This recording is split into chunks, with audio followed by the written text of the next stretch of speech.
తెలంగాణ వాళ్ళ దిష్టి దాకిచ్చినందుకే నరదిష్టి అంట. తెలంగాణ వాళ్ళంటే మనం అంటే నరదిష్టి పెట్టినందుకే అంటే కోనసీమ అంటే గోదావరి ఏరియా అంతా కొబ్బరి చెట్లకి మొండం లేకుండే అంటే మా కళ్ళు ఇంత చెడ్డ కళ్ళు అని చెప్పి ఆయన చెప్పడం జరుగుతుంది.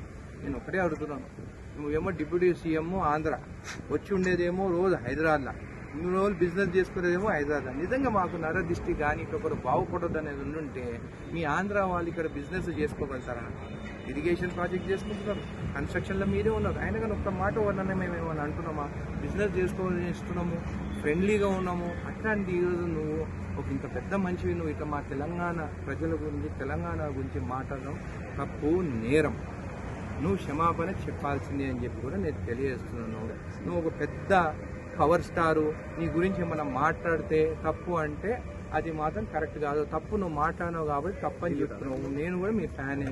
మొన్న రీసెంట్ మూవీ కూడా ఫ్లాప్ అయిన మూవీ కూడా నీది అట్లీస్ట్ ప్రొడ్యూసర్ అయినా బాగుపడాలని చెప్పేసి ఇక్కడ 800 రూపాయలు టికెట్ పెంచితే కూడా నేను కూడా పోయి నీ మూవీ చూస్తాను. కానీ ఈ రోజు నువ్వు సెంటిమెంట్గా మా తెలంగాణ వాళ్ళ గురించి మాట్లాడితే మాత్రం కరెక్ట్ కాదు. ఎందుకు మళ్ళీ హైదరాబాద్ ఆస్తులు కొనుక్కుంటున్నావు? మాది నరదిష్టి అంటున్నావు కదా, మరి మీరు బాగుపడితే మేము చూడలేము కదా, ఎందుకు హైదరాబాద్ ఆస్తులు కొనుక్కుంటున్నావు? అన్నీ అమ్మేసుకొని పోయి విజయవాడలో ఉండరాదా? నీకు ఇక్కడ ఏం పని అని చెప్పి నేను చెప్తున్నాను. 2024లో పొత్తు పెట్టుకున్నావు. నువ్వు సింగిల్గా పోయి ఉంటే నీ పరిస్థితి ఏందో అందరికి తెలుస్తుండే. నువ్వు సింగిల్గా పోలేదు, మళ్ళీ చంద్రబాబు నాయుడుని పట్టుకొని అయినవు. ఒక మెగాస్టార్ చిరంజీవి గారి తమ్ముడిగా ఆయన పేరు చెప్పుకుంటేనే నీకు స్థానం ఉన్నది. నిజంగా మెగాస్టార్ చిరంజీవి గారు లేకుంటే నువ్వు యాక్టర్ అయ్యేదా? నువ్వు ఎప్పుడైతే మాట్లాడినావో తెలంగాణ వాళ్ళ గురించి మాది నరదిష్టి, మా కళ్ళు పడే గోదావరి అంతా నాశనం అయిపోయిందని చెప్పి మాట్లాడడం మాత్రం కరెక్ట్ కాదు. అట్లా మాట్లాడినప్పుడు నీకు కూడా చిత్తశుద్ధి ఉంటే నువ్వు హైదరాబాద్ ఆస్తులన్నీ అమ్ముకొని పోయి విజయవాడలో ఉన్నావు. నీకు అంత ప్రేమ ఉంటే ఎందుకు హైదరాబాద్లో ఉంటున్నావు? అక్కడ నుండి 24 గంటలు సేవ చేయి.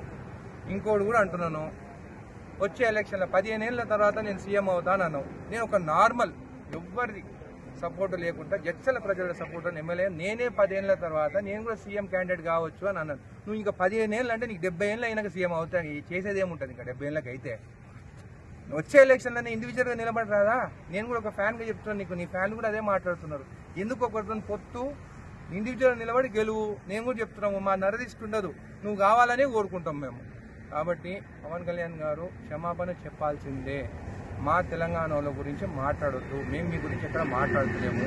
మీరు వచ్చి తల దాచుకున్నదేమో ఇక్కడ, అక్కడ జగన్ సీఎం అయితేనేమో మీ మనుషులు టీడీపీ జనసేన బీజేపీ వాళ్ళు వచ్చి హైదరాబాద్లో ఉంటారు. అక్కడ మీరు సీఎం అయితేనేమో వైఎస్ఆర్సీపీ వాళ్ళు వచ్చేసి ఇక్కడ తల దాచుకుంటారు. అరే మీకు దాచుకునే దానికే హైదరాబాదు, మీ బిజినెస్ కోసమే